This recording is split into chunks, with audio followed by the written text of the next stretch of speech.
Hi everyone, welcome back to my YouTube channel. ನಾನು ಇವತ್ತಿನ ವಿಡಿಯೋದಲ್ಲಿ ನಿಮಗೆ ಒಂದು ವಿತೌಟ್ ಕುಚ್ಚು ಡಿಸೈನ್ನ ತೋರಿಸ್ತಾ ಇದ್ದೀನಿ. ಹಾಗೆ ನಾನು ಈ ಡಿಸೈನ್ನ ದುಪ್ಪಟ್ಟಕ್ಕೆ ಮಾಡ್ಕೊಳ್ತಾ ಇದ್ದೀನಿ. ನೀವು ನೋಡ್ತಾ ಇರ್ಬೋದು, ಇದು ಬಂದು ಸೀರೆ ಅಲ್ಲ, ದುಪ್ಪಟ್ಟದ ಅಪ್ ಆ್ಯಂಡ್ ಡೌನ್ ಏನು ಇರುತ್ತೋ ಅಲ್ಲಿಗೆ ನಾನು ವಿತೌಟ್ ಕುಚ್ಚು ಡಿಸೈನ್ನ ಮಾಡ್ಕೊಳ್ತಾ ಇದ್ದೀನಿ. ನೀವು ಸೀರೆಗೆ ಮಾಡ್ತೀವಿ ಅಂದ್ರೂ ಕೂಡ ಈ ಡಿಸೈನ್ನ ಟ್ರೈ ಮಾಡ್ಬೋದು. ತುಂಬಾ ಚೆನ್ನಾಗಿರುವ ವಿತೌಟ್ ಕುಚ್ಚು ಡಿಸೈನು. ಹಾಗೆ ಈ ದುಪ್ಪಟ್ಟಕ್ಕೆ ನಾನು 4 ಸೈಡು ಕೂಡ ಡಿಸೈನ್ನ ಮಾಡ್ತೀನಿ. ಅಪ್ ಆ್ಯಂಡ್ ಡೌನು ನಾನು ವಿತೌಟ್ ಕುಚ್ಚು ಡಿಸೈನ್ನ ಮಾಡಿದ್ದೀನಿ. ಹಾಗೆ ಟಕ್ಕಿಂಗು ಮತ್ತು ಪಲ್ಲು ಸೈಡು ನಾನು ಕುಚ್ಚು ಡಿಸೈನ್ನ ಮಾಡಿದ್ದೀನಿ. ನಾನು ಇಲ್ಲಿ ಪಲ್ಲು ಸೈಡು ಹಾಗೆ ಟಕ್ಕಿಂಗ್ ಸೈಡು ಏನು ಕುಚ್ಚು ಡಿಸೈನ್ನ ಮಾಡಿದ್ದೀನೋ ಅದನ್ನು ಕೂಡ ಆಲ್ರೆಡಿ ನನ್ನ ಯೂಟ್ಯೂಬ್ ಚಾನಲಲ್ಲಿ ವಿಡಿಯೋನ ಅಪ್ಲೋಡ್ ಮಾಡಿದ್ದೀನಿ. ಬೇಕು ಅನ್ನೋರು ಆ ವಿಡಿಯೋನು ಕೂಡ ನೀವು ನೋಡ್ಬೋದು, ಅಥವಾ ನಾನಿಲ್ಲಿ ಡಿಸ್ಕ್ರಿಪ್ಷನ್ ಬಾಕ್ಸಲ್ಲಿ ನಾನು ಆ ವಿಡಿಯೋ ಲಿಂಕ್ನ ಕೊಟ್ಟಿರ್ತೀನಿ. ಅಲ್ಲಿಗೂ ಕೂಡ ನೀವು ನೋಡಿಕೊಂಡು ನೀವು ಡಿಸೈನ್ನ ಮಾಡ್ಕೋಬೋದು. ಹಾಗೆ ಈ ದುಪ್ಪಟ್ಟದಲ್ಲಿ ಬಂದು ಮಲ್ಟಿ ಕಲರ್ ಕಾಂಬಿನೇಷನಲ್ಲಿದೆ. ನಾನಿಲ್ಲಿ ಮೊದಲನೇ ಸ್ಟೆಪ್ನ ಮಾಡೋದಕ್ಕೆ ಗ್ರೀನ್ ಕಲರ್ ದಾರನ ತಗೊಂಡಿದ್ದೀನಿ. ನೋಡಿ, ಈ ಪಲ್ಲುಲ್ಲಿ ಗ್ರೀನ್ ಕಲರು ಕೂಡ ಇರೋದ್ರಿಂದ ನಾನು ಗ್ರೀನ್ ಕಲರ್ ದಾರನ ತಗೊಂಡಿದ್ದೀನಿ. ಹಾಗೆ 6 ಎಳೆ ದಾರನ ತಗೊಂಡಿದ್ದೀನಿ. ನೋಡಿ, ಸ್ಟಾರ್ಟಿಂಗಲ್ಲಿ ನೀವು ಸೀರೆಗೆ ಹಾಕಬೇಕಾದ್ರೆ ಪಲ್ಲುಗೆ ಹಾಕ್ಕೊಳ್ಳೋದ್ರಿಂದ ನೋಡಿ, ಸ್ಟಾರ್ಟಿಂಗಲ್ಲಿ ನೀವು 2 ಸಲ ಲಾಕ್ನ ಮಾಡ್ಕೊಳ್ಳಿ.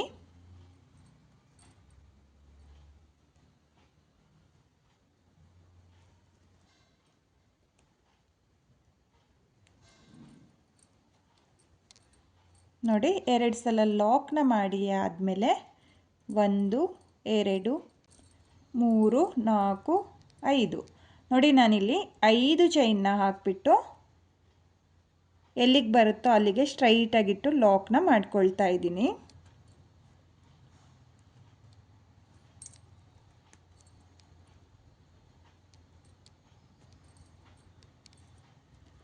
ಲಾಕ್ನ ಮಾಡಿ ಆದಮೇಲೆ ಇವಾಗ ಮತ್ತೆ 5 ಚೈನ್ 1 2 3 4 5 ನೋಡಿ, ಮತ್ತೆ 5 ಚೈನ್ನೇ ಹಾಕಿಬಿಟ್ಟು ಎಲ್ಲಿಗೆ ಬರುತ್ತೋ ಅಲ್ಲಿಗೆ ಲಾಕ್ನ ಮಾಡ್ಕೊಳ್ತಾ ಇದ್ದೀನಿ.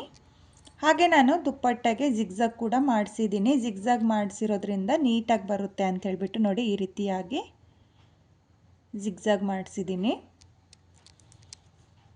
ಲಾಕ್ನ ಮಾಡಿ ಆದಮೇಲೆ ಮತ್ತೆ 5 ಚೈನ್ 1 2 3 4 5 ನೋಡಿ, ಮತ್ತೆ 5 ಚೈನ್ನ ಹಾಕಿಬಿಟ್ಟು ಎಲ್ಲಿಗೆ ಬರುತ್ತೋ ಅಲ್ಲಿಗೆ ಸ್ಟ್ರೈಟಾಗಿಟ್ಟು ನಾನು ಲಾಕ್ನ ಮಾಡ್ಕೊಳ್ತಾ ಇದ್ದೀನಿ. ನೋಡಿ, ಎಲ್ಲಿಗೆ ಬರುತ್ತೋ ಅಲ್ಲಿಗೆ ಲಾಕ್ನ ಮಾಡ್ಕೋಬೇಕು. ಮತ್ತೆ 5 ಚೈನ್ ನೋಡಿ, ಮತ್ತೆ 5 ಚೈನ್ನ ಹಾಕಿಬಿಟ್ಟು ಎಲ್ಲಿಗೆ ಬರುತ್ತೋ ಅಲ್ಲಿಗೆ ಲಾಕ್ನ ಮಾಡ್ಕೊಳ್ತಾ ಇದ್ದೀನಿ. ಹಾಗೆ ನಾನಿಲ್ಲಿ ದುಪ್ಪಟ್ಟಕ್ಕೆ ಜಿಗ್ಜಾಗ್ ಕೂಡ ಮಾಡಿಸಿದ್ದೀನಿ. ನೋಡಿ, ಈ ರೀತಿಯಾಗಿ ನಾನು ದುಪ್ಪಟ್ಟಕ್ಕೆ ಜಿಗ್ಜಾಗ್ ಮಾಡಿಕೊಂಡು ವಿತೌಟ್ ಕುಚ್ಚು ಡಿಸೈನ್ನ ಮಾಡ್ಕೊಳ್ತಾ ಇದ್ದೀನಿ. ಇದು 4 ಸೈಡು ನಾನು ಡಿಸೈನ್ನ ಮಾಡ್ಕೊಳ್ತಾ ಇರೋದು. ಮತ್ತು 5 ಚೈನ್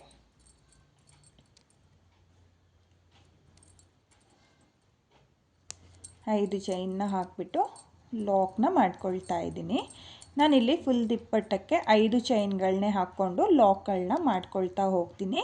ನೀವು ಸೀರೆಗೆ ಮಾಡಬೇಕಾದ್ರೂ ಅಷ್ಟೇ 5 ಚೈನ್ನ ಹಾಕಿಬಿಟ್ಟು ಸೀರೆ ಮೇಲೆ ಎಲ್ಲಿಗೆ ಬರುತ್ತೋ ಅಲ್ಲಿಗೆ ಸ್ಟ್ರೈಟಾಗಿಟ್ಟು ಲಾಕ್ನ ಮಾಡ್ಕೋಬೇಕು. ಹಾಗೆ ಲಾಕ್ನ ಮಾಡುವಾಗ ಸ್ವಲ್ಪ ಲೂಸಾಗೇ ಲಾಕ್ನ ಮಾಡ್ಕೊಳ್ಳಿ. ತುಂಬಾ ಎಳೆದು ನೀವು ಸೀರೆಗೆ ಲಾಕ್ನ ಮಾಡ್ಕೊಳ್ಳೋಕೆ ಹೋಗಬೇಡಿ. ನೋಡಿ, ನಾನು ಈ ರೀತಿಯಾಗಿ ಫುಲ್ ದುಪ್ಪಟ್ಟಕ್ಕೆ 5 ಚೈನ್ಗಳನ್ನ ಹಾಕ್ಕೊಂಡು ಎಲ್ಲಿಗೆ ಬರುತ್ತೋ ಅಲ್ಲಿಗೆ ಲಾಕ್ಗಳನ್ನ ಮಾಡಿಕೊಂಡು ಮೊದಲನೇ ಸ್ಟೆಪ್ನ ಕಂಪ್ಲೀಟ್ ಮಾಡ್ಕೊಳ್ತೀನಿ. ನಾನಿಲ್ಲಿ ಮೊದಲನೇ ಸ್ಟೆಪ್ನ ಕಂಪ್ಲೀಟ್ ಮಾಡ್ಕೊಂಡಿದ್ದೀನಿ. ಹಾಗೆ 2ನೇ ಸ್ಟೆಪ್ನು ಕೂಡ ನಾನು ಸ್ವಲ್ಪ ಮಾಡ್ಕೊಂಡಿದ್ದೀನಿ. ನೀವು ನೋಡ್ತಾ ಇರ್ಬೋದು, ಈ ರೀತಿಯಾಗಿ ಬರುತ್ತೆ 2ನೇ ಸ್ಟೆಪ್ಪು. ನೋಡಿ, ನಾನಿಲ್ಲಿ 2ನೇ ಸ್ಟೆಪ್ನ ಮಾಡೋದಕ್ಕೂ ಅದೇ ಕಲರ್ ದಾರನೇ ತಗೊಂಡಿದ್ದೀನಿ. ಹಾಗೆ 2ನೇ ಸ್ಟೆಪ್ನ ಮಾಡೋಕ್ಕೂ ಮುಂಚೆ ಈ ರೀತಿಯಾಗಿ ನಾನು ಪರ್ಲ್ ಬೀಡನ್ನ ಸೇರಿಸ್ಕೊಂಡಿದ್ದೀನಿ. ಇದು 2.5 mm ಬೀಡಿದು. ನೋಡಿ, ಇದು 3 mm ಬೀಡ್ಗಿಂತ ಸ್ವಲ್ಪ ದೊಡ್ಡ ಬೀಡಾಗಿರುತ್ತೆ. ಅಂದರೆ ಸ್ವಲ್ಪ 0 ಸೈಜ್ ಬೀಡ್ ಅಂತಾರಲ್ಲ, ಅದೇ ರೀತಿಯಾಗಿ ಬರುತ್ತೆ. ನೋಡಿ, ಮೊದಲಿಗೆ ನಾನಿಲ್ಲಿ 6 ಎಳೆ ದಾರಕ್ಕೆ ಈ ರೀತಿಯಾಗಿ ಪರ್ಲ್ ಬೀಡನ್ನ ಸೇರಿಸ್ಕೊಂಡಿದ್ದೀನಿ. ಯಾಕಂದರೆ ದುಪ್ಪಟ್ಟದಲ್ಲಿ ಈ ರೀತಿ ಪರ್ಲ್ ಬೀಡ್ ಇರೋದ್ರಿಂದ ನನ್ನ ಕಸ್ಟಮರು ಪರ್ಲ್ ಬೀಡನ್ನ ಸೇರಿಸಿ ನೀವು ಡಿಸೈನ್ನ ಮಾಡಿಕೊಡಿ ಅಂತ ಹೇಳಿದ್ದಾರೆ. ಹಾಗಾಗಿ ನಾನಿಲ್ಲಿ ಪರ್ಲ್ ಬೀಡನ್ನ ಸೇರಿಸ್ಕೊಂಡಿದ್ದೀನಿ. ನೀವು ಸೀರೆಗೆ ಮಾಡಬೇಕಾದ್ರೆ ನೋಡಿ ಸ್ಟಾರ್ಟಿಂಗಲ್ಲಿ 2 ಲಾಕ್ ಮಾಡ್ಕೊಂಡಿರ್ತೀರಲ್ಲ, ಆ 2 ಲಾಕ್ನ ಮೇಲೆ ಮೊದಲಿಗೆ ಲಾಕ್ನ ಮಾಡ್ಕೊಳ್ಳಿ. ನೋಡಿ ಲಾಕ್ನ ಮಾಡಿ ಆದಮೇಲೆ ಇವಾಗ ಡಿಸೈನ್ನ ಸ್ಟಾರ್ಟ್ ಮಾಡೋಕ್ಕೂ ಮುಂಚೆ ನೋಡಿ 2 ಲಾಕ್ನ ಮಾಡಿ ಆದಮೇಲೆ 5 ಚೈನ್ನ ಗ್ಯಾಪಿಗೆ ನೋಡಿ 5 ಚೈನ್ನ ಏನು ಹಾಕ್ಕೊಂಡಿರ್ತೀರೋ ಅದ್ರ ಗ್ಯಾಪಿಗೆ ನೀಡಲ್ನ ಹಾಕಿ ದಾರನ ಎಳ್ಕೊಂಡು 2 ದಾರನ ಒಂದು ಮಾಡಿಕೊಂಡು ನೀವು ಒಂದು ಸಿಂಗಲ್ ಕ್ರೋಶನ ಮಾಡ್ಕೋಬೇಕು. ನೋಡಿ 5 ಚೈನ್ನ ಗ್ಯಾಪಿಗೆ ಒಂದು ಸಿಂಗಲ್ ಕ್ರೋಶೆ ಆದಮೇಲೆ ಒಂದು ಬೀಡನ್ನ ಈ ರೀತಿಯಾಗಿ ಮುಂದೆ ತಗೊಂಡು ನೀಡಲ್ ಮೇಲೆ 2 ಸಲ ದಾರನ ಸುತ್ಕೋಬೇಕಾಗುತ್ತೆ. ನೋಡಿ ಬೀಡನ್ನ ಈ ರೀತಿ ಮುಂದೆ ಮಾಡಿಕೊಂಡು ನೀಡಲ್ ಮೇಲೆ 2 ಸಲ ದಾರನ ತಗೊಂಡು 5 ಚೈನ್ನ ಗ್ಯಾಪಿಗೆ ನೋಡಿ ಸಿಂಗಲ್ ಕ್ರೋಶನ ಮಾಡಿರ್ತೀರಲ್ಲ ಅದ್ರ ಪಕ್ಕದಲ್ಲಿರೋ 5 ಚೈನ್ನ ಗ್ಯಾಪಿಗೆ ನೀಡಲ್ನ ಹಾಕಿ ದಾರನ ಎಳ್ಕೊಂಡು 2 ದಾರನ ಒಂದು ಮಾಡ್ಕೊಳ್ಳಿ. ಮೊದಲಿಗೆ 2 ದಾರನ ಮೊದಲು ಒಂದು ಮಾಡಿ ಆದಮೇಲೆ ಈ ರೀತಿಯಾಗಿ ಬೀಡನ್ನ ಮುಂದೆ ಮಾಡಿಕೊಂಡು ಮತ್ತೆ 2 ದಾರನ ಒಂದು ಮಾಡ್ಕೊಳ್ಳಿ, ಮತ್ತು 2 ದಾರನ ಒಂದು ಮಾಡ್ಕೊಳ್ಳಿ. ನೋಡಿ ನಾನಿಲ್ಲಿ ತ್ರಿಬಲ್ ಕ್ರೋಶೆಯ ಕಂಬನ ಮಾಡ್ಕೊಳ್ತಾ ಇದ್ದೀನಿ. ನೋಡಿ ಈ ರೀತಿಯಾಗಿ ನೀವು ಒಂದು 0 ಸೈಜ್ ಬೀಡು, ನಾನಿಲ್ಲಿ ಪರ್ಲ್ ಬೀಡನ್ನ ಸೇರಿಸ್ಕೊಂಡಿದ್ದೀವಿ. ಬೇಕು ಅನ್ನೋರು ನೀವು ಗೋಲ್ಡ್ ಕಲರ್ ಬೀಡನ್ನು ಸಹ ಸೇರಿಸ್ಕೋಬೋದು. ನೋಡಿ ನಾನಿಲ್ಲಿ ಮತ್ತೆ ಒಂದು ಪರ್ಲ್ ಬೀಡನ್ನ ಈ ರೀತಿಯಾಗಿ ಮುಂದೆ ತಗೊಳ್ತಾ ಇದ್ದೀನಿ. ಮುಂದೆ ತಗೊಂಡಾದ್ಮೇಲೆ ನೀಡಲ್ ಮೇಲೆ 2 ಸಲ ದಾರನ ಸುತ್ತಕೊಂಡು 5 ಚೈನ್ನ ಗ್ಯಾಪಿಗೆ ನೀಡಲ್ನ ಹಾಕಿ ದಾರನ ಎಳ್ಕೊಂಡು ಮೊದಲಿಗೆ 2 ದಾರನ ಒಂದು ಮಾಡ್ಕೊಳ್ಳಿ. ಆಮೇಲೆ ಬೀಡನ್ನ ಮುಂದೆ ಮಾಡಿಕೊಂಡು ಮತ್ತೆ 2 ದಾರನ ಒಂದು ಮಾಡ್ಕೊಳ್ಳಿ, ಮತ್ತು 2 ದಾರನ ಒಂದು ಮಾಡ್ಕೊಳ್ಳಿ. ನೋಡಿ ನಾನು ಈ ರೀತಿಯಾಗಿ ತ್ರಿಬಲ್ ಕ್ರೋಶೆ ಕಂಬನ ಮಾಡ್ಕೊಳ್ತಾ ಇದ್ದೀನಿ ಬೀಡನ್ನ ಸೇರಿಸ್ಕೊಂಡು. ಇವಾಗ ನಾನು ಹಾಗೆಯೇ ಒಂದು ತ್ರಿಬಲ್ ಕ್ರೋಶೆ ಕಂಬನ ಮಾಡ್ಕೊಳ್ತಾ ಇದ್ದೀನಿ. ನೋಡಿ ನೀಡಲ್ ಮೇಲೆ 2 ಸಲ ದಾರನ ತಗೊಂಡು ಒಂದು ತ್ರಿಬಲ್ ಕ್ರೋಶೆಯ ಕಂಬನ ಮಾಡ್ಕೊಳ್ತಾ ಇದ್ದೀನಿ. ಇವಾಗ ಮತ್ತೆ ಒಂದು ಬೀಡನ್ನ ಸೇರಿಸ್ಕೊಳ್ತಾ ಇದ್ದೀನಿ. ಒಂದು ಬೀಡನ್ನ ಸೇರಿಸಿ ಆದಮೇಲೆ ನೋಡಿ ಈ ರೀತಿಯಾಗಿ ಬೀಡನ್ನ ಮುಂದೆ ಮಾಡಿಕೊಂಡು ನೀಡಲ್ ಮೇಲೆ 2 ಸಲ ದಾರನ ತಗೊಂಡು ಮತ್ತೆ ತ್ರಿಬಲ್ ಕ್ರೋಶೆಯ ಕಂಬನ ಮಾಡ್ಕೊಳ್ತಾ ಇದ್ದೀನಿ. ನೋಡಿ ಈ ರೀತಿಯಾಗಿ ಬೀಡು ಮುಂದೆ ಮಾಡಿಕೊಂಡೆ ನೀವು ತ್ರಿಬಲ್ ಕ್ರೋಶೆಯ ಕಂಬನ ಮಾಡ್ಕೋಬೇಕು. ನೋಡಿ ಮತ್ತೆ ಬೀಡನ್ನ ಮುಂದೆ ಮಾಡಿಕೊಂಡು ಮತ್ತೆ ಒಂದು ತ್ರಿಬಲ್ ಕ್ರೋಶೆಯ ಕಂಬನ ಮಾಡ್ಕೊಳ್ತಾ ಇದ್ದೀನಿ. ನೋಡಿ 2 ತ್ರಿಬಲ್ ಕ್ರೋಶೆಯ ಕಂಬಕ್ಕೆ ಬೀಡನ್ನ ಸೇರಿಸ್ಕೊಂಡಿದ್ದೀನಿ. ಇವಾಗ 3ನೇ ತ್ರಿಬಲ್ ಕ್ರೋಶೆಯ ಕಂಬನ ಹಾಗೆಯೇ ಮಾಡ್ಕೊಳ್ತಾ ಇದ್ದೀನಿ. ನೋಡಿ 3ನೇ ತ್ರಿಬಲ್ ಕ್ರೋಶೆಯ ಕಂಬನ ಹಾಗೆಯೇ ಮಾಡ್ಕೊಳ್ತಾ ಇದ್ದೀನಿ. ಇವಾಗ ಮತ್ತೆ 2 ತ್ರಿಬಲ್ ಕ್ರೋಶೆಯ ಕಂಬಕ್ಕೆ ಬೀಡನ್ನ ಸೇರಿಸ್ಕೊಳ್ತಾ ಇದ್ದೀನಿ. ತುಂಬಾ ಈಸಿ ಇದೆ ಬೀಡನ್ನ ಸೇರಿಸ್ಕೊಳ್ಳೋದು. ನೋಡಿ ನಾನು ಯಾವ ರೀತಿಯಾಗಿ ಬೀಡನ್ನ ಈ ರೀತಿಯಾಗಿ ಸೇರಿಸ್ಕೊಂಡು ತ್ರಿಬಲ್ ಕ್ರೋಶೆಯ ಕಂಬನ ಮಾಡ್ಕೊಳ್ತಾ ಇದ್ದೀನೋ ಅದೇ ರೀತಿಯಾಗಿ ನೀವು ಬೀಡನ್ನ ಸೇರಿಸ್ಕೊಂಡು ತ್ರಿಬಲ್ ಕ್ರೋಶೆಯ ಕಂಬನ ಮಾಡ್ಕೋಬೇಕು. ನೋಡಿ ನಾನಿಲ್ಲಿ 2 ಕಂಬಕ್ಕೆ ಬೀಡನ್ನ ಸೇರಿಸಿ ಆದಮೇಲೆ ಒಂದು ಕಂಬಕ್ಕೆ ಬೀಡನ್ನ ಸೇರಿಸ್ಕೊಂಡಿಲ್ಲ. ನೋಡಿ ಮೊದಲನೇ ಕಂಬಕ್ಕೆ ಬೀಡ್, 2ನೇ ಕಂಬಕ್ಕೂ ಬೀಡನ್ನ ಸೇರಿಸ್ಕೊಳ್ಳಿ.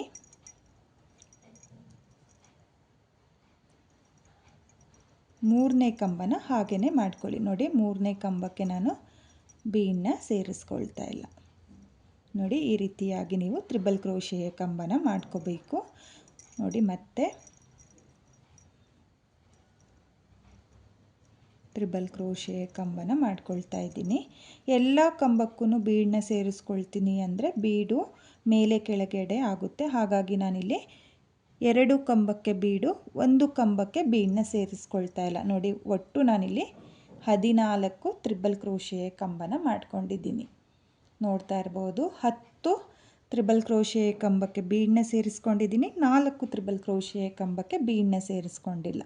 ನೋಡ್ತಾ ಇರ್ಬೋದು ಈ ರೀತಿಯಾಗಿ ನಿಮಗೆ ಆರ್ಚ್ ಬರುತ್ತೆ. ಇವಾಗ ಆರ್ಚ್ ಕಂಪ್ಲೀಟ್ ಆದಮೇಲೆ 5 ಚೈನ್ನ ಗ್ಯಾಪಿಗೆ ಮೊದಲಿಗೆ ಲಾಕ್ನ ಮಾಡ್ಕೋಬೇಕು. ಲಾಕ್ನ ಮಾಡಿ ಆದಮೇಲೆ ಲಾಕ್ನ ಮೇಲೆ ಲಾಕ್ನ ಮಾಡ್ಕೋಬೇಕು. ನೋಡಿ ಈ ರೀತಿಯಾಗಿ ನೀವು ಆರ್ಚ್ನ ಮಾಡ್ಕೋಬೇಕಾಗುತ್ತೆ. ಸ್ಟಾರ್ಟಿಂಗಲ್ಲಿ 5 ಚೈನ್ನ ಗ್ಯಾಪಿಗೆ ಒಂದು ಸಿಂಗಲ್ ಕ್ರೋಶೆನ ಮಾಡಿಕೊಂಡು ತ್ರಿಬಲ್ ಕ್ರೋಶೆಯ ಕಂಬನ ಮಾಡಿಕೊಂಡು ಆರ್ಚ್ನ ಮಾಡ್ಕೊಳ್ಳಿ. ಹಾಗೆ 14 ತ್ರಿಬಲ್ ಕ್ರೋಶೆಯ ಕಂಬನೇ ಮಾಡ್ಕೋಬೇಕು. 14 ತ್ರಿಬಲ್ ಕ್ರೋಶೆಯ ಕಂಬ ಆದಮೇಲೆ 5 ಚೈನ್ನ ಗ್ಯಾಪಿಗೆ ಲಾಕ್ನ ಮಾಡ್ಕೊಳ್ಳಿ.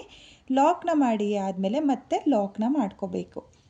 ನೋಡಿ ಲಾಕ್ನ ಮಾಡಿ ಆದಮೇಲೆ ಮತ್ತೆ ನೆಕ್ಸ್ಟ್ 5 ಚೈನ್ನ ಗ್ಯಾಪಿಗೆ ಸಿಂಗಲ್ ಕ್ರೋಶೆ ಆದಮೇಲೆ ಮತ್ತೆ ನಾನು ಬೀಡನ್ನ ಮುಂದೆ ತಗೊಂಡು ನಾನಿಲ್ಲಿ ಆರ್ಚ್ನ ಯಾವ ರೀತಿಯಾಗಿ ಮಾಡಿದ್ನೋ ಅದೇ ರೀತಿಯಾಗಿ ಎರಡನೇ ಸ್ಟೆಪ್ನ ಕಂಪ್ಲೀಟ್ ಮಾಡ್ಕೊಳ್ತೀನಿ. ನೋಡ್ತಾ ಇರ್ಬೋದು ಈ ರೀತಿಯಾಗಿ ಬರುತ್ತೆ, ತುಂಬಾ ಚೆನ್ನಾಗಿ ಬರುತ್ತೆ ನೋಡಿ. ನಾನಿಲ್ಲಿ ದುಪ್ಪಟ್ಟಕ್ಕೆ ಆಲ್ರೆಡಿ ಅರ್ಧ ದುಪ್ಪಟ್ಟಕ್ಕೆ ಎರಡನೇ ಸ್ಟೆಪ್ನ ಕಂಪ್ಲೀಟ್ ಮಾಡ್ಕೊಂಡಿದ್ದೀನಿ. ನೀವೂ ಕೂಡ ಇದೇ ರೀತಿಯಾಗಿ ಎರಡನೇ ಸ್ಟೆಪ್ನ ಮಾಡ್ಕೊಳ್ಳಿ. ನಾನು ಇಲ್ಲಿ ಎರಡನೇ ಸ್ಟೆಪ್ನ ಕಂಪ್ಲೀಟ್ ಮಾಡಿಕೊಂಡು ನೆಕ್ಸ್ಟ್ ಸ್ಟೆಪ್ನ ಯಾವ ರೀತಿ ಮಾಡೋದು ಅಂತ ಹೇಳಿಬಿಟ್ಟು ತೋರಿಸ್ತೀನಿ. ನಾನಿಲ್ಲಿ ಪೂರ್ತಿ ದುಪ್ಪಟ್ಟಕ್ಕೆ ಎರಡನೇ ಸ್ಟೆಪ್ನ ಕಂಪ್ಲೀಟ್ ಮಾಡ್ಕೊಂಡಿದ್ದೀನಿ. ನೀವೂ ಇದೇ ರೀತಿಯಾಗಿ ಫುಲ್ ಸೀರೆಗೆ ಎರಡನೇ ಸ್ಟೆಪ್ನ ಮಾಡ್ಕೊಳ್ಳಿ. ನೋಡ್ತಾ ಇರ್ಬೋದು ಎಲ್ಲ ಆರ್ಚ್ಗಳು ಒಂದೇ ರೀತಿಯಾಗಿ ಬಂದಿದೆ. ಹಾಗೆ ನಾನಿವಾಗ ಎಲ್ಲಿಂದ ಸ್ಟಾರ್ಟ್ ಮಾಡಿದ್ನೋ ಅಲ್ಲಿಂದ ನೆಕ್ಸ್ಟ್ ಸ್ಟೆಪ್ನ ಮಾಡ್ಕೊಳ್ತೀನಿ. ನೋಡಿ ನಾನಿಲ್ಲಿ ಸ್ಟಾರ್ಟಿಂಗಲ್ಲಿ ಏನು ಲಾಕ್ ಇದೆಯೋ ಆ ಲಾಕಿಗೆ ಲಾಕ್ನ ಮಾಡ್ಕೊಳ್ತಾ ಇದ್ದೀನಿ. ಲಾಕ್ನ ಮಾಡಿ ಆದಮೇಲೆ ಮತ್ತೆ ಒಂದು ಸಲ ಲಾಕ್ನ ಮಾಡ್ಕೊಳ್ಳಿ. ಅಂದರೆ ನೀವು ಸೀರೆಗೆ ಸ್ಟಾರ್ಟಿಂಗಲ್ಲಿ 2 ಸಲ ಲಾಕ್ನ ಮಾಡಿರ್ತೀರಲ್ಲ, ಆ 2 ಲಾಕ್ನ ಮೇಲೆ ಲಾಕ್ನ ಮಾಡ್ಕೊಳ್ಳಿ. ಲಾಕ್ನ ಮಾಡಿ ಆದಮೇಲೆ ಇಲ್ಲಿ 5 ಚೈನ್ನ ಗ್ಯಾಪಿಗೆ ಸಿಂಗಲ್ ಕ್ರೋಶನ ಮಾಡ್ಕೊಂಡಿರ್ತೀವಲ್ಲ, ಆ ಸಿಂಗಲ್ ಕ್ರೋಶನ ಸ್ಕಿಪ್ ಮಾಡಿಬಿಟ್ಟು ಮೊದಲನೇ ತ್ರಿಬಲ್ ಕ್ರೋಶೆ ಕಂಬದ ಮೇಲ್ಗಡೆ ನೋಡಿ, ಇಲ್ಲಿ ನಿಮಗೆ ತ್ರಿಬಲ್ ಕ್ರೋಶೆ ಕಂಬದ ಮೇಲೆ ನೀಟಾಗಿ ಗ್ಯಾಪ್ಗಳು ಕಾಣಿಸ್ತಾ ಇದೆ. ಇಲ್ಲಿ ಮೊದಲನೇ ತ್ರಿಬಲ್ ಕ್ರೋಶೆ ಕಂಬದ ಮೇಲೆ ನಿಡಲ್ನ ಹಾಕಿ ದಾರನ ಎಳ್ಕೊಂಡು ಒಂದು ಸಿಂಗಲ್ ಕ್ರೋಶನ ಮಾಡ್ಕೊಳ್ಳಿ. ಸಿಂಗಲ್ ಕ್ರೋಶೆ ಆದಮೇಲೆ ದಾರನ ಮೇಲ್ ಮಾಡಿಕೊಂಡು ನಾನಿವಾಗ 3 mm ಬೀಡನ್ನ ಸೇರಿಸ್ಕೊಳ್ತಾ ಇದ್ದೀನಿ. ನೋಡಿ ನಾನಿಲ್ಲಿ 3ನೇ ಸ್ಟೆಪ್ಪಲ್ಲಿ ಬೇರೆ ಕಲರ್ ದಾರನ ತಗೊಂಡಿದ್ದೀನಿ, ಹಾಗೆ ಗೋಲ್ಡ್ ಕಲರ್ ಬೀಡನ್ನ ಸೇರಿಸ್ಕೊಳ್ತಾ ಇದ್ದೀನಿ. ನೋಡಿ ನಾನಿಲ್ಲಿ ಒಂದು ಬೀಡನ್ನ ಸೇರಿಸಿ ಆದಮೇಲೆ ಬೀಡನ್ನ ಲಾಕ್ ಮಾಡ್ಕೊಳ್ತಾ ಇಲ್ಲ. ಹಾಗೆಯೇ ನೆಕ್ಸ್ಟ್ ಕಂಬದ ಮೇಲ್ಗಡೆ ನೋಡಿ, ಇಲ್ಲಿ ಪಕ್ಕದಲ್ಲಿರೋ ಕಂಬದ ಮೇಲೆ ಸಿಂಗಲ್ ಕ್ರೋಶನ ಮಾಡ್ಕೊಳ್ತಾ ಇದ್ದೀನಿ. ಸಿಂಗಲ್ ಕ್ರೋಶೆ ಆದಮೇಲೆ ಮತ್ತೆ ಒಂದು ಸಿಂಗಲ್ ಕ್ರೋಶೆ ನೋಡಿ, ಪಕ್ಕದಲ್ಲಿರೋ ಮತ್ತೊಂದು ಕಂಬಕ್ಕೆ ಒಂದು ಸಿಂಗಲ್ ಕ್ರೋಶೆ ನೋಡಿ. ನಾನಿಲ್ಲಿ ಸ್ಟಾರ್ಟಿಂಗಲ್ಲಿ ಒಂದು ಸಲ ಸಿಂಗಲ್ ಕ್ರೋಶನ ಮಾಡ್ಕೊಂಡಿದ್ದೀನಿ. ಆಮೇಲೆ ಬೀಡನ್ನ ಹಾಕಿಬಿಟ್ಟು 2 ಕಂಬದ ಮೇಲೆ 2 ಸಿಂಗಲ್ ಕ್ರೋಶನ ಮಾಡ್ಕೊಳ್ತಾ ಇದ್ದೀನಿ. ಹಾಗೆ ಇವಾಗ ಮತ್ತೆ ಒಂದು ಬೀಡನ್ನ ಸೇರಿಸ್ಕೊಂಡು ನೆಕ್ಸ್ಟ್ ಕಂಬದ ಮೇಲೆ ನಿಡಲ್ನ ಹಾಕಿ ದಾರನ ಎಳ್ಕೊಂಡು ನಿಡಲ್ ಮೇಲೆ 2 ದಾರ ಇರುತ್ತಲ್ಲ, 2 ದಾರನ ಒಂದು ಮಾಡಿಕೊಂಡ್ರೆ ನಿಮಗೆ ಸಿಂಗಲ್ ಕ್ರೋಶೆ ಆಗುತ್ತೆ. ಬೇಕಾದವರು ಹಾಫ್ ಡಬಲ್ ಕ್ರೋಶೆ ಕಂಬನೂ ಕೂಡ ಟ್ರೈ ಮಾಡ್ಬೋದು. ನೋಡಿ ನಾನಿಲ್ಲಿ ಮತ್ತೆ 2 ಸಿಂಗಲ್ ಕ್ರೋಶೆ ಆದಮೇಲೆ ಮತ್ತೆ ಒಂದು ಬೀಡನ್ನ ಸೇರಿಸ್ಕೊಂಡು ಬೀಡನ್ನ ಲಾಕ್ ಮಾಡ್ಕೊಳ್ತಾ ಇಲ್ಲ, ಹಾಗೆಯೇ 2 ಕಂಬದ ಮೇಲೆ ಸಿಂಗಲ್ ಕ್ರೋಶನ ಮಾಡ್ಕೊಳ್ತಾ ಇದ್ದೀನಿ. ಇಲ್ಲಿ ಪ್ರತಿಯೊಂದು ಕಂಬದ ಮೇಲೂ ಕೂಡ ಬೀಡನ್ನ ಹಾಕ್ಕೋಬೋದು, ಆದರೆ ಬೀಡ್ ಜಾಸ್ತಿ ಆಗುತ್ತೆ ಅಂತ ಹೇಳ್ಬಿಟ್ಟು ನಾನಿಲ್ಲಿ 2 ಸಿಂಗಲ್ ಕ್ರೋಶೆಗೆ ಒಂದು ಬೀಡನ್ನ ಸೇರಿಸ್ಕೊಳ್ತಾ ಇದ್ದೀನಿ. ನೀವು ಪ್ರತಿಯೊಂದು ಕಂಬಕ್ಕೂ ಬೀಡನ್ನ ಸೇರಿಸ್ಕೊಳ್ತೀವಿ ಅಂದರೆ 0 ಸೈಜ್ ಬೀಡನ್ನ ಸೇರಿಸ್ಕೊಳ್ಳಿ. 3 mm ಬೀಡನ್ನ ಸೇರಿಸ್ಕೊಂಡ್ರೆ ನಿಮಗೆ ಆರ್ಚು ನೀಟಾಗಿ ಬರಲ್ಲ, ಲೂಸ್ ಆಗುತ್ತೆ, ಅಂದರೆ ಫಿನಿಶಿಂಗ್ ನೀಟಾಗಿ ಬರಲ್ಲ. ಹಾಗಾಗಿ ನೀವು ಪ್ರತಿಯೊಂದು ಕಂಬಕ್ಕೂ ಬೀಡನ್ನ ಸೇರಿಸ್ಕೊಳ್ತೀವಿ 3ನೇ ಸ್ಟೆಪ್ಪಲ್ಲಿ ಅನ್ನೋರು ನೀವು 0 ಸೈಜು ಗೋಲ್ಡ್ ಬೀಡನ್ನ ಸೇರಿಸ್ಕೊಳ್ಳಿ. ನಂತರ ಅಂದರೆ ನಾನು ಇಲ್ಲಿ 2 ಸಿಂಗಲ್ ಕ್ರೋಶೆಗೆ ಒಂದು ಬೀಡನ್ನ ಸೇರಿಸ್ಕೊಳ್ತಾ ಇದ್ದೀನಲ್ಲ, ಈ ರೀತಿ ಮಾಡೋರು 3 mm ಬೀಡನ್ನ ಸೇರಿಸ್ಕೊಂಡು ನೀವು 3ನೇ ಸ್ಟೆಪ್ನ ಮಾಡ್ಕೋಬೋದು. ನೋಡಿ ಮತ್ತೆ ನಾನು 2 ಸಿಂಗಲ್ ಕ್ರೋಶೆ ಆದಮೇಲೆ ಮತ್ತೆ ಒಂದು ಬೀಡನ್ನ ಸೇರಿಸ್ಕೊಂಡಿದ್ದೀನಿ. ಕೊನೆಯ ಕಂಬಕ್ಕೆ ಒಂದು ಸಿಂಗಲ್ ಕ್ರೋಶೆ ನೋಡಿ, ಇಲ್ಲಿ ಸ್ಟಾರ್ಟಿಂಗು ಎಂಡಿಂಗು ಒಂದೇ ರೀತಿ ಬರುತ್ತೆ ನೋಡಿ. ಸ್ಟಾರ್ಟಿಂಗಲ್ಲೂ ಒಂದು ಸಿಂಗಲ್ ಕ್ರೋಶೆ, ಆರ್ಸ್ನ ಎಂಡಿಂಗಲ್ಲೂ ಒಂದು ಸಿಂಗಲ್ ಕ್ರೋಶೆ ಬರುತ್ತೆ. ಇವಾಗ ಇಲ್ಲಿ ನಾನು 14 ತ್ರಿಬಲ್ ಕ್ರೋಶೆ ಕಂಬ ಆದಮೇಲೆ ಆರ್ಸ್ನ 5 ಚೈನ್ನ ಗ್ಯಾಪಿಗೆ ಲಾಕ್ನ ಮಾಡ್ಕೊಂಡಿದ್ನಲ್ಲ, ಆ ಲಾಕಿಗೆ ಲಾಕ್ನ ಮಾಡ್ಕೊಳ್ತಾ ಇಲ್ಲ. ಇಲ್ಲಿ ಲಾಕ್ನ ಮೇಲೆ ನೋಡಿ, ಲಾಕ್ನ ಮೇಲೆ ಒಂದು ಲಾಕ್ ಮಾಡ್ಕೊಂಡಿದ್ನಲ್ಲ, ಆ ಲಾಕಿಗೆ ಲಾಕ್ನ ಮಾಡ್ಕೊಳ್ತಾ ಇದ್ದೀನಿ. ಲಾಕ್ನ ಮಾಡಿ ಆದಮೇಲೆ ಇವಾಗ 5 ಚೈನ್ನ ಗ್ಯಾಪಿಗೆ ಸಿಂಗಲ್ ಕ್ರೋಶನ ಮಾಡ್ಕೊಂಡಿದ್ನಲ್ಲ ಆರ್ಚ್ನ ಸ್ಟಾರ್ಟ್ ಮಾಡೋಕ್ಕೆ, ಅದನ್ನು ಸ್ಕಿಪ್ ಮಾಡಿಬಿಟ್ಟು ಡೈರೆಕ್ಟಾಗಿ ತ್ರಿಬಲ್ ಕ್ರೋಶೆಯ ಕಂಬದ ಮೇಲೆ ಒಂದು ಸಿಂಗಲ್ ಕ್ರೋಶೆ ನೋಡಿ, ಈ ರೀತಿಯಾಗಿ ನಿಮಗೆ ಆರ್ಚ್ ಬರುತ್ತೆ. ನೋಡ್ತಾ ಇರ್ಬೋದು ತುಂಬಾ ಪರ್ಫೆಕ್ಟಾಗಿ ಬರುತ್ತೆ, ತುಂಬಾ ಚೆನ್ನಾಗೂ ಕೂಡ ಕಾಣಿಸುತ್ತೆ. ಇಲ್ಲಿ 3ನೇ ಸ್ಟೆಪ್ನ ಮಾಡಿ ಆದಮೇಲೆ ನಿಮಗೆ ಆರ್ಚು ತುಂಬಾ ನೀಟಾಗಿ ಬರುತ್ತೆ, ಟೈಟ್ ಆಗಲಿ ಫೋಲ್ಡ್ ಆಗಲಿ ಆಗಲ್ಲ. ನೀವು ಇದೇ ರೀತಿಯಾಗಿ 3ನೇ ಸ್ಟೆಪ್ಪಲ್ಲಿ ಸಿಂಗಲ್ ಕ್ರೋಶೆ ಹಾಗೆ 3 mm ಬೀಡನ್ನ ಸೇರಿಸ್ಕೊಂಡು ಡಿಸೈನ್ನ ಮಾಡ್ಕೊಳ್ಳಿ. ಇವಾಗ ಮತ್ತೆ ನಾನು ಬೀಡನ್ನ ಸೇರಿಸ್ಕೊಳ್ತಾ ಇದ್ದೀನಿ. ನೋಡಿ, ಒಂದು ತ್ರಿಬಲ್ ಕ್ರೋಶೆ ಕಂಬದ ಮೇಲೆ ಒಂದು ಸಿಂಗಲ್ ಕ್ರೋಶೆನ ಮಾಡಿ ಆದಮೇಲೆ ಒಂದು ಬೀಡನ್ನ ಸೇರಿಸ್ಕೊಂಡು ನೆಕ್ಸ್ಟ್ ತ್ರಿಬಲ್ ಕ್ರೋಶೆ ಕಂಬದ ಮೇಲೆ ಸಿಂಗಲ್ ಕ್ರೋಶೆನ ಮಾಡ್ಕೋಬೇಕು. ತುಂಬಾ ಈಸಿ ಇದೆ, ಸ್ಟೆಪ್ ಬೈ ಸ್ಟೆಪ್ಪು. ಹಾಗೆ ಇದೇ ಡಿಸೈನಲ್ಲಿ ನಾನು ಕುಚ್ಚು ಡಿಸೈನ್ನ ಕೂಡ ಆಲ್ರೆಡಿ ನನ್ನ ಯೂಟ್ಯೂಬ್ ಚಾನಲಲ್ಲಿ ಅಪ್ಲೋಡ್ ಮಾಡಿದ್ದೀನಿ. ಬೇಕಾದವರು ಅದನ್ನು ಕೂಡ ನೀವು ನೋಡ್ಬೋದು. ಕುಚ್ಚು ಬೇಕು ಅನ್ನೋರು ನೀವು ಆ ವಿಡಿಯೋನ ನೋಡಿಕೊಂಡು ಇದೇ ಡಿಸೈನ್ಗೆ ಕುಚ್ಚನ್ನ ಕಟ್ಕೊಳ್ಳಿ. ಹಾಗೆ ಈ ಡಿಸೈನು ವಿತೌಟ್ ಕುಚ್ಚು ಬೇಕು, ಕುಚ್ಚು ಯಾರಿಗೆ ಇಷ್ಟ ಆಗಲ್ವೋ ಅವರು ಈ ರೀತಿಯಾಗಿ ವಿತೌಟ್ ಕುಚ್ಚು ಡಿಸೈನ್ನ ಟ್ರೈ ಮಾಡಿ.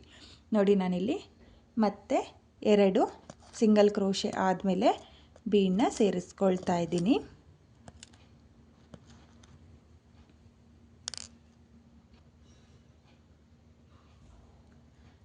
ನೋಡಿ, ಮತ್ತೆ ಬೀಡನ್ನ ಹಾಕ್ಕೊಂಡು 2 ಸಿಂಗಲ್ ಕ್ರೋಶೆ ಆದಮೇಲೆ ಕೊನೆಯ ಕಂಬದ ಮೇಲೂ ಒಂದು ಸಿಂಗಲ್ ಕ್ರೋಶೆ. ನೋಡಿ, ನಾನಿಲ್ಲಿ ಒಂದು ಕಂಬನೂ ಕೂಡ ಸ್ಕಿಪ್ ಮಾಡ್ಕೊಂಡಿಲ್ಲ, ಪ್ರತಿಯೊಂದು ಕಂಬಕ್ಕೂ ಸಿಂಗಲ್ ಕ್ರೋಶೆನ ಮಾಡ್ಕೊಂಡಿದ್ದೀನಿ. ಹಾಗೆ ನಾನಿವಾಗ ಡೈರೆಕ್ಟಾಗಿ ಆರ್ಸ್ನ ಲಾಕ್ನ ಮೇಲೆ ಲಾಕ್ನ ಮಾಡ್ಕೊಳ್ತಾ ಇದ್ದೀನಿ. ನೋಡಿ, ಲಾಕ್ನ ಮಾಡಿ ಆದಮೇಲೆ ಇವಾಗ ಮೊದಲನೇ ತ್ರಿಬಲ್ ಕ್ರೋಶೆ ಕಂಬದ ಮೇಲೆ ಮತ್ತು ಸಿಂಗಲ್ ಕ್ರೋಶೆನ ಮಾಡಿಕೊಂಡು ಇದೇ ರೀತಿಯಾಗಿ ನಾನು 3ನೇ ಸ್ಟೆಪ್ನ ಕಂಪ್ಲೀಟ್ ಮಾಡ್ಕೊಳ್ತೀನಿ. ನೀವೂ ಕೂಡ ಇದೇ ರೀತಿಯಾಗಿ 3ನೇ ಸ್ಟೆಪ್ನ ಕಂಪ್ಲೀಟ್ ಮಾಡ್ಕೊಳ್ಳಿ. ಈ ಡಿಸೈನ್ನ ನಾನು ಕಂಪ್ಲೀಟ್ ಮಾಡ್ಕೊಂಡಿದ್ದೀನಿ. ನಾನಿಲ್ಲಿ 2 ಸೈಡೂ ಕೂಡ ಈ ರೀತಿ ವಿತೌಟ್ ಕುಚ್ಚು ಡಿಸೈನ್ನ ಕಂಪ್ಲೀಟ್ ಮಾಡ್ಕೊಂಡಿದ್ದೀನಿ. ಕೊನೆಯಲ್ಲಿ 2 ಎಕ್ಸ್ಟ್ರಾ ಚೈನ್ನ ಹಾಕಿ ದಾರಗಳನ್ನ ಏನು ಕಟ್ ಮಾಡಿದ್ನೋ ಅದನ್ನು ಡಿಸೈನ್ನ ಹಿಂಭಾಗದಲ್ಲಿ ಗ್ಲೋನ ಹಾಕಿಬಿಟ್ಟು ಅಂಟಿಸ್ಕೊಳ್ಳಿ. ತುಂಬಾ ಚೆನ್ನಾಗಿ ಕಾಣಿಸ್ತಾ ಇದೆ ಡಿಸೈನು, ತುಂಬಾ ನೀಟ್ ಫಿನಿಶಿಂಗ್ ಬಂದಿದೆ. ನೀವು ನೋಡ್ತಾ ಇರ್ಬೋದು, ತುಂಬಾ ಚೆನ್ನಾಗಿರುವಂಥ ಡಿಸೈನು. ಕುಚ್ಚು ಯಾರಿಗೆ ಇಷ್ಟ ಆಗಲ್ವೋ ಅವರು ಈ ಡಿಸೈನ್ನ ಟ್ರೈ ಮಾಡಿ, ತುಂಬಾ ಚೆನ್ನಾಗಿ ಬರುತ್ತೆ. ಹಾಗೆ ನಾನಿಲ್ಲಿ ದುಪ್ಪಟ್ಟಕ್ಕೆ ಮಾಡ್ಕೊಂಡಿದ್ದೀನಿ. ನೀವು ಕಲರ್ ಕಾಂಬಿನೇಷನಲ್ಲಿ ಸೀರೆಗೆ ಟ್ರೈ ಮಾಡಿ ಫ್ರೆಂಡ್ಸ್, ತುಂಬಾ ಚೆನ್ನಾಗಿದೆ. ಬಿಗಿನರ್ಸು ಕೂಡ ಈ ಡಿಸೈನ್ನ ಟ್ರೈ ಮಾಡ್ತೀವಿ ಅಂದರೆ ಬಿಗಿನರ್ಸು ಕೂಡ ಈ ಡಿಸೈನ್ನ ಟ್ರೈ ಮಾಡ್ಬೋದು. ಹಾಗೆ ಈ ಡಿಸೈನ್ಗೆ ಪ್ರೈಸ್ ಬಂದು ನೀವು ಸೀರೆಗೆ ಮಾಡ್ಕೊಳ್ತೀವಿ ಅಂದರೆ ಒಂದು 750ಇಂದ 800ವರೆಗೂ ಚಾರ್ಜ್ ಮಾಡ್ಕೋಬೋದು. ನಿಮ್ಮ ಪ್ಲೇಸಸ್ ಮೇಲೆ ಡಿಪೆಂಡ್ ಆಗುತ್ತೆ, ಕಡಿಮೆ ಜಾಸ್ತಿ ನೋಡಿಕೊಂಡು ನೀವು ಈ ಡಿಸೈನ್ಗೆ ಪ್ರೈಸ್ನ ಮಾಡ್ಕೊಳ್ಳಿ. ಹಾಗೆ ನೀವಿಲ್ಲಿ ಆರ್ಚ್ಗಳನ್ನು ಕೂಡ ನೋಡ್ತಾ ಇರ್ಬೋದು, ತುಂಬಾ ಚೆನ್ನಾಗಿ ಬಂದಿದೆ. ನಾನಿಲ್ಲಿ ಪರ್ಲ್ ಬೀಡನ್ನ ಯೂಸ್ ಮಾಡ್ಕೊಂಡಿದ್ದೀನಿ. ನೀವು ಗೋಲ್ಡ್ ಕಲರ್ ಬೀಡನ್ನು ಸಹ ಯೂಸ್ ಮಾಡಿಕೊಂಡು ಈ ಡಿಸೈನ್ನ ಮಾಡ್ಕೊಳ್ಳಿ. ಈ ಡಿಸೈನ್ಗೆ ಸ್ಟೋನ್ ಚೈನ್ ಅಥವಾ ಬಾಲ್ ಚೈನ್ ಅಂಟಿಸ್ಕೊಳ್ಳೋ ಅವಶ್ಯಕತೆನೇ ಇರಲ್ಲ. ಮಿಡಲಲ್ಲಿ ಈ ರೀತಿಯಾಗಿ ಬೀಡ್ ಬರೋದ್ರಿಂದ ತುಂಬಾ ರಿಚ್ ಲುಕ್ ಕೊಡುತ್ತೆ, ತುಂಬಾ ಗ್ರ್ಯಾಂಡ್ ಲುಕ್ ಕೊಡುವಂಥ ಈ ವಿತೌಟ್ ಕುಚ್ಚು ಡಿಸೈನು ನಿಮಗೆಲ್ಲ ಇಷ್ಟ ಆಗಿದ್ರೆ ಒಂದ್ಸಲ ಟ್ರೈ ಮಾಡಿ ಫ್ರೆಂಡ್ಸ್, ತುಂಬಾ ನೀಟಾಗಿ ಬರುತ್ತೆ. ಹಾಗೆ ಇವತ್ತಿನ ಈ ಡಿಸೈನು ನಿಮಗೆಲ್ಲ ಇಷ್ಟ ಆಗಿದೆ ಅಂದ್ಕೊಂಡಿದ್ದೀನಿ. ಇಷ್ಟ ಆಗಿದ್ದರೆ ಯಾರು ನನ್ನ ವಿಡಿಯೋನ ನೋಡ್ತಾ ಇದ್ದೀರೋ, ನನ್ನ ಚಾನೆಲ್ನ ಸಬ್ಸ್ಕ್ರೈಬ್ ಮಾಡ್ದಲೇ ನೋಡ್ತಾ ಇದ್ದರೆ ನನ್ನ ಚಾನೆಲ್ನ ಸಬ್ಸ್ಕ್ರೈಬ್ ಮಾಡಿಕೊಂಡು ಸಪೋರ್ಟ್ ಮಾಡಿ. ಹೊಸೊಬ್ರು ಯಾರಾದರೂ ನನ್ನ ವಿಡಿಯೋನ ನೋಡ್ತಾ ಇದ್ದರೆ ನನ್ನ ಚಾನೆಲ್ನ ಸಬ್ಸ್ಕ್ರೈಬ್ ಮಾಡಿಕೊಂಡು ನನ್ನ ವಿಡಿಯೋಗೆ ಒಂದು ಲೈಕ್ನ ಕೊಡೋದನ್ನು ಮಾತ್ರ ಮರಿಬೇಡಿ. ಹಾಗೆ ಇವತ್ತಿನ ಈ ವಿತೌಟ್ ಕುಚ್ಚು ಡಿಸೈನು ಹೇಗಿದೆ ಅಂತೇಳ್ಬಿಟ್ಟು ಕಾಮೆಂಟ್ನ ಮಾಡಿ, ಹಾಗೆ ಶೇರ್ ಮಾಡಿ. Thank you friends. Thank you for watching.